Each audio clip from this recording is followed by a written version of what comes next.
Hello, I thought it would be an appropriate time to use my little mummy mug because, as the title suggests, I am pregnant. There is a baby in there, we hope, doing all that it's meant to be doing. I've not done YouTube for a while, but I thought this might be quite cathartic for me. I love watching these videos because I'm incredibly nosy, so I love to hear about people's experience. I'm very interested in anything like this. I wanted to be a midwife for years. Was very intrigued by vaginas. So yeah, I thought I'd update you all on our sort of story. I thought I'd show you a couple of clips about when we found out, some stuff to do with trying to conceive and all that jazz. So I've got my coffee, you may want a coffee as well, and I'm just going to get ready. A bit of a backstory for anyone who is interested in the sort of trying to conceive stuff. I've always had a fear about fertility. I've always felt like it would be difficult. I thought we'd struggle to get pregnant. I don't know why. I've just always been like, it takes some people a long time and I think that'll be us. So it's always been in the back of my mind. I came off the pill and I did a few fertility checks. I'm also 31, which is not old, but I'm not like a young person trying to have a baby. I was never someone who thought it would be easy, like you have sex and get pregnant. For a lot of people it is the case that it takes a couple of goes or one go and it happens, but I don't know why. I was just always worried about this. So I had a fertility test, which was actually fine, but around that time my periods had stopped for about 5 months, which probably didn't help my anxiety about fertility. So my periods stopped for a good 5 months, no real idea why. In the end, between like fertility experts and myself, put it down to excessive exercise. I was very thin. After lockdown, I found lockdown incredibly hard. I'm not going to say I had an eating disorder, I don't think I did, but I think had lockdown not changed, it could have been an issue. And I definitely think it impacted my fertility health. I think my body was just a bit like, what's going on? Why are we losing a stone, 2 stone? I was never classed as underweight, but I do think for a 31-year-old woman, I was incredibly skinny. I'd got like a young girl's figure. Lost all my boobs. I've got gorgeous boobs now as well, they're amazing. Lost my bum, so yeah, I think in the end I was pretty sure it was probably down to just getting a bit over the top with the exercise during quite a tricky time. But my periods did come back, everything was fine, and we started trying to conceive kind of around the wedding. Never been someone who wanted like marriage baby like so quick. It was never that I wanted those things that quick, but I think my sort of anxiety around it and this kind of weird feeling that things would take a while made me just think, if it happens it happens, if it doesn't we've got a bit of time. And yeah, it was okay, but I do think I've got a tendency to be a bit obsessive and do not fall down the rabbit hole of fertility stuff, particularly very early on. Don't join the Facebook groups, don't do stuff like that. I don't think anything like that was helpful for me. I knew far too many stats, I knew way too much about fertility and issues and everything that could be negative, which I just think made me sad a lot of the time. I don't think it was helpful to know. It's difficult to not be obsessive when things aren't happening. And pretty much nothing happened for 8 months. I think it was the 8th cycle that we conceived, which I don't want to say is like struggling to conceive. Most people conceive within a year, but it's completely normal when we conceive. But it was not a wham bam thank you ma'am, as you often hear online. Yeah, whenever you're trying to conceive, I feel like it's gonna feel like every single person is pregnant. There's a pregnancy announcement on Instagram every day, and yeah, I was sad probably a lot of the time, and that's nothing like happy for other people, but it is hard to deal with when you're thinking, am I gonna be someone who's got issues? Like, you just don't know. You just think it could go either way. We could be pregnant next month, or we could not be pregnant for years. and you've no way of knowing. You've got this sort of waiting time before you'd be referred for anything. I did other blood tests, but nothing was like significantly wrong. I was a bit low iron and stuff, but nothing major. And anyway, we conceived in March. March was the 1 month I was thinking, we could give it a miss because it would be a Christmas baby. I've never wanted a Christmas baby. Now I'm perfectly chuffed with it. I feel like it's going to be great. Christmas cozy time. As long as baby's good, safe, I don't care. I don't care if I'm in there on Christmas Day. It was the 1 month I also stopped tracking at all, did nothing, removed myself from any Facebook groups because they were not helping me mentally, and just sort of went with the flow, which it could also be other things. Obviously we'd started taking vitamins, we did a few other things. If anybody wants to know about these sort of things, I'm happy to talk about them or put them on Instagram. But yeah, there was lots of things that I think could have been a contributing factor, but also it was perhaps just that month that worked out. So yeah, we are due early December. I'm currently at 18 weeks. I feel like I'm having a Kylie Jenner moment. Baby is looking cute and like a baby. So I think our scan pictures are quite good. We did have a bit of a scare at 7 weeks. So this is our 7-week scan where it kind of looks like a baby bird. So at 7 weeks I had quite a bit of bleeding, which after I've been so anxious anyway was just traumatizing. It is still traumatizing for me. I cannot go to the toilet without thinking, oh my god, what if there's blood? I don't know if I'll ever get over that. I feel like Dan like listens to me having a wee every time, just in case I'm like, ah. And I was about 7 weeks, and it was just, there's probably a bit of like graphic stuff here, but it was just a sort of burst of blood. It mainly looked like old blood, but in my head I was like, right, I'm having a miscarriage, the baby's stopped growing, and this is gonna get worse and the baby will be gone. And we went to the early pregnancy unit the day after. I was sort of ready to be told, yeah, the baby's gone or whatever, and the baby was fine. It was chilling in there. And I know it's pretty normal that there is a bleed sometimes. There can be a little bit of bleeding. Obviously it's best to check with your midwife or anything, but I just think we grow up with this whole blood, period, not pregnant, like miscarriage, and if there's not blood, you are pregnant. It's all like very one or the other. The bleed, they didn't really know. It was probably just a bit of bruising from when the baby implanted, which can sometimes be absorbed by your body or can just come out in a very terrifying spurt of blood. That didn't help my anxiety surrounding the pregnancy much more, which is why we've probably left it a little bit later to announce. I've never been desperate to do like a big announcement. It's getting to a point now where I can't deal with like people asking me why I put weight on every single day, and like, you don't feel great anyway.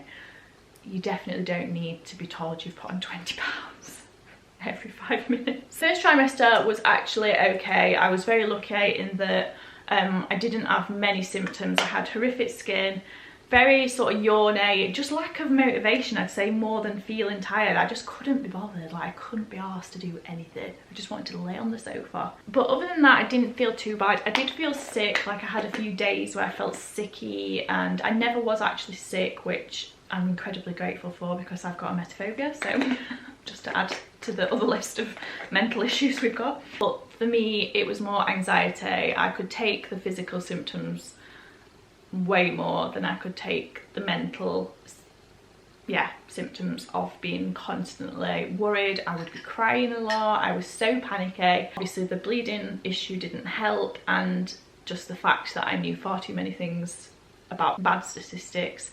I knew every single week what the percentage was of having a miscarriage and things like that. And of course, when you're looking at these things and you can't avoid them, you get fed more things to do. I know, like, now I'll go on my phone and there's loads of stuff to do with miscarriages, which I just can't watch right now. I know they have a place and they're helpful for a lot of people, but for me right now, just no, I can't look at these things. I think mentally I really struggled, which made me more sort of reluctant to want to talk about it, because I was just so scared. I was scared that people were commenting like, oh, she's obviously pregnant, and I wouldn't get the chance to even say it myself. And I know a lot of the time it comes from a good place, like wanting to be like, oh, is there a baby on the way? I've got a comment blocker on pregnant because I just get it anyway. I think I'm just quite bloated in that area, but I think some get through with the pregnancy emoji. And yeah, it just didn't help. I wish I was super like excited, like, ooh, can't wait to tell people, but it wasn't. It sort of made me worse and made me more like protective of like not wanting to be in this space and talk about it. It's made me quite reluctant to be on Instagram recently and be on social media, because I just think it's such a personal thing and it makes you very protective over talking about it. I think when people are pointing out how your body's changed and things that are different about you, obviously it's quite a scary time anyway, and things are changing and I'm not as much in control of what things are going to look like. And I put on weight in the lead up, so this kind of links back to the original fertility stuff. I wanted to put on weight knowing we'd be wanting to have children and thinking that it probably would be better to be a bit heavier.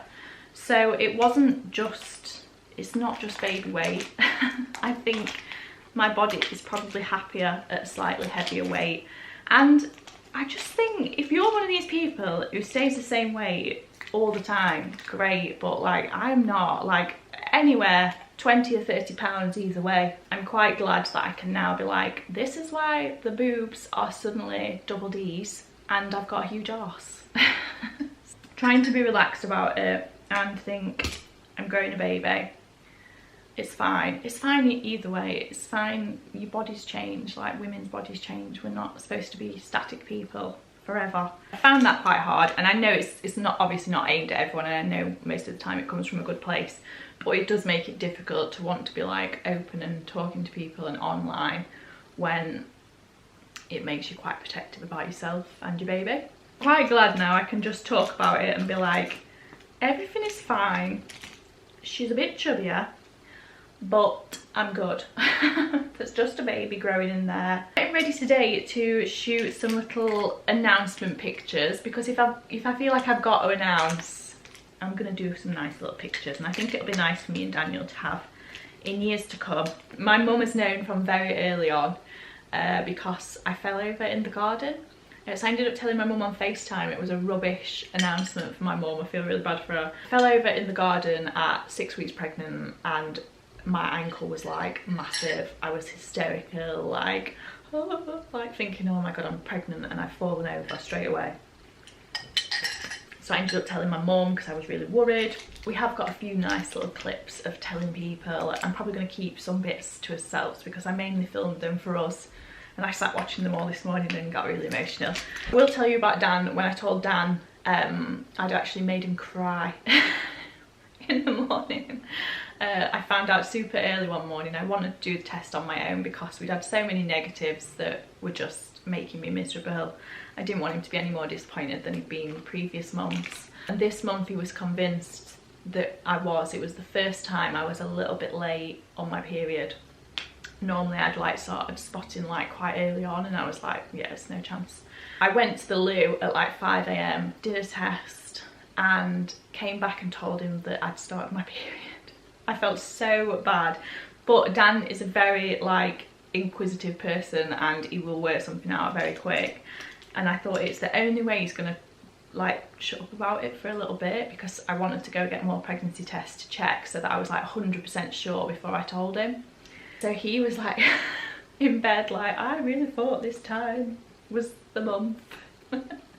And I was like going, don't worry, like at least we're not having a Christmas baby this time. And then I did tell him and I felt really terrible.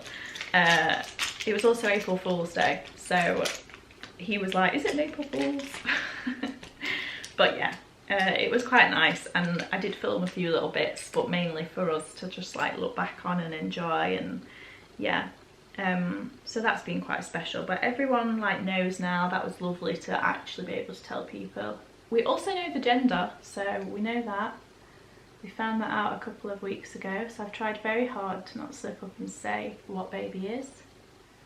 but I think that's just helped us like get our heads around it a bit more. I've been so focused on like, is it okay, is just thinking about the sort of matter of fact, like it growing and things like that, that to actually think about a baby being here has been a bit too scary. But finding out the gender has finally made us sort of think about how life will be, and we are incredibly excited. Dan's wanted babies for years. I've been like, give me a bit. We've started the nursery, so there will be updates on that on my Instagram account and probably on Interiors.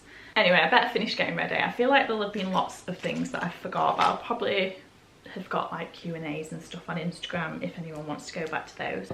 So yeah, I will finish getting ready. I need some lipstick. I'm also going to curl my hair. I did my hair with the GHD hairdryer, which I'm obsessed with, and I did not think I would use, like, if I'm honest, I thought I wouldn't use it, but I've used it every single time I've washed my hair, just because it makes your hair so nice. And yeah. Right, I'm pretty much done. I am going to brush my hair out of the curls before we take the pictures, but I'll show you just for now as I am. It's bedding wash day, so just ignore the cushions. But this is the dress I'm going to take little pictures in, which I think is looking quite good for the bump. I definitely look more pregnant in like dresses and stuff. Yeah, I think we'll just do a few little bump poses. Just be nice to look back on. It's first baby. Yeah, we've got to do all the bits and bobs, haven't we? Waiting a while to be able to do this. So as much as I've been like super nervous and anxious, I do want to enjoy these moments now. When we had the little scare, it did kind of make us think like regardless of whatever outcome, we would still be as upset. So there's no point not enjoying any moments. So it's quite nice to finally be able to like get into enjoying pregnancy. I'm gonna go steam this dress now, and yes, if you've got any questions, let me know. I know this isn't my usual type of content, but yeah, it's not going to be a full switch to mummy blogger and everything pregnancy. We're definitely still keeping on the fashion. I just think for a few little moments it's nice to enjoy it and just sort of fill you in on where my giant tits have come from. I am going to get off. I will speak to you all soon, and yes, goodbye.